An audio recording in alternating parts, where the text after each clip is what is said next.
Christy. Today I want to talk to you about finishing strong. Finishing strong. It's such an important way to end something. Now, when I originally thought through my content and I titled all the posts that I had planned, this one made perfect sense. But as this goes live, AJ is supposed to be finishing his second week of his summer rotation in his job skills program. But, well, as we all know, very little has gone according to plan this year. So rather than learning more job skills, AJ is home for the summer, and he's going to be all summer long. Now, they decided not to reopen the program this summer, and honestly, I think it was a smart choice for several reasons. First of all, Nevada is just starting to open. As of a few days ago, we moved into phase 2 of our reopen plan. Now, I haven't looked about this in detail, but I think it means that all businesses, except for adult-related businesses, have reopened with restrictions. I don't think there's anything that's open normally or as it was before. Now, places of worship and other large crowd locations can now have groups of up to 50. We've still got a long way to go before we're back to any semblance of normalcy. Now, also, the people in this program have mental impairment. Well, maybe not 100% of them, but the vast majority do. This means they don't understand the need to be aware of who they're around, signs of sickness, how to be extra careful when extra caution is necessary, nor how to report when they think they might have been exposed or contaminated. Now, this in turn means that they could become exposed and therefore expose others without realizing it. Yes, I realize this is overstating things, but not necessarily a whole lot. And many individuals with special needs have compromised immune systems. This puts them at a greater risk for contracting COVID-19. Now, having watched through social media posts, texts, and phone calls, I've seen several people walk the road of recovery from COVID-19. And I've discovered a lot of times it's a long, slow, painful process. Not every time, but many times it is. Even mild to moderate cases can take months to recover from. So when I think about the possibility of AJ contracting it, there are so many aspects of it that I'm just not sure he'd fully comprehend. I'm not sure he'd be able to keep from exposing the rest of us either. And I think he's one of the higher functioning ones in this group. So because of all of this, I think it's really a good idea that they're not opening things up again. So instead, we're continuing on with our daily video check-ins and lessons online. Now the cool thing is that as I'm writing this, the second week of lessons, and AJ is already beginning to complete some of the parts of the lessons on his own. Now, there's a reasonable amount of repetition in these lessons, but that means that he's learning the concepts as he sees them repeated. He's still not completing them completely independently, but he's making progress. Now, on the other hand, there are also certain questions that keep coming up that he just doesn't get. But he consistently answers these questions incorrectly and often with some entertainment value on my part.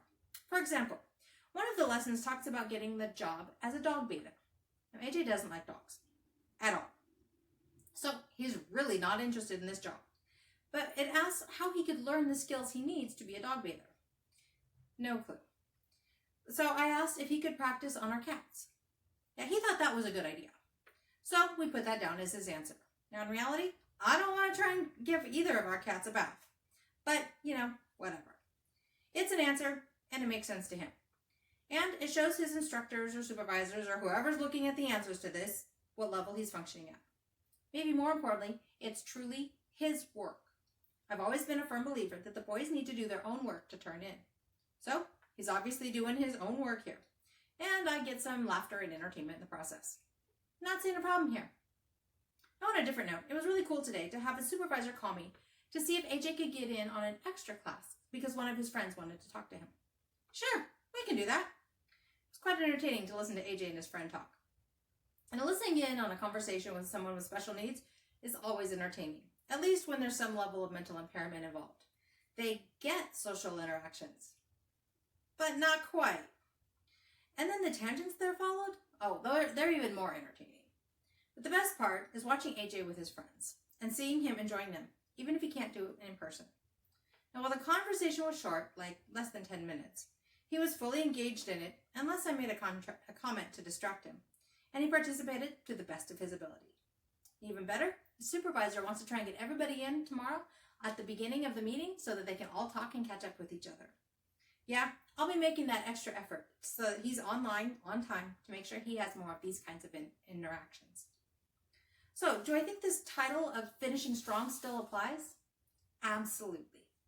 Regardless of what life throws at us, we need to always do our best. Even when things are stupid while we work out the kinks. Even when we don't like what's going on around us. And even when we don't want to do it. You see, to me, it really comes down to character. How are you going to behave? What choices are you going to make?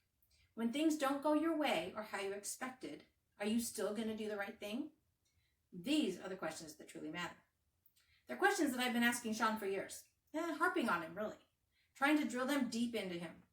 And while I haven't worked as hard to teach them to AJ, because I'm not sure how much he really understands, this is the perfect opportunity to work on these concepts for him. We do things even when we have to go through stupid steps to complete them, because we complete assignments given to us, period. We get up and show up for online meetings every day because that's what's expected to us in these weird times. And so we're going to finish this year strong. We'll continue to show up with a good attitude, as best we can. We'll complete assignments as requested and expected. So my question for you this week is this. Are you finishing up this craziness of COVID-19 strong? What choices are you making as things reopen? I'd love to hear about it. You can leave me a comment below, or you can leave me a comment over on the blog. That's at www.havenofhopeforme.com. This originally posted in June of 2020. As always, I'd appreciate it if you'd share this with anybody you think would find it helpful. I'd love to help as many people as I can. Sign-up lists are available over on the website. Signing up lets you know about all newly released content as soon as it's available. I'm looking for ways to instill important character traits, even in circumstances that aren't what I'd choose, so that I can still say that life is good and there is never a dull moment.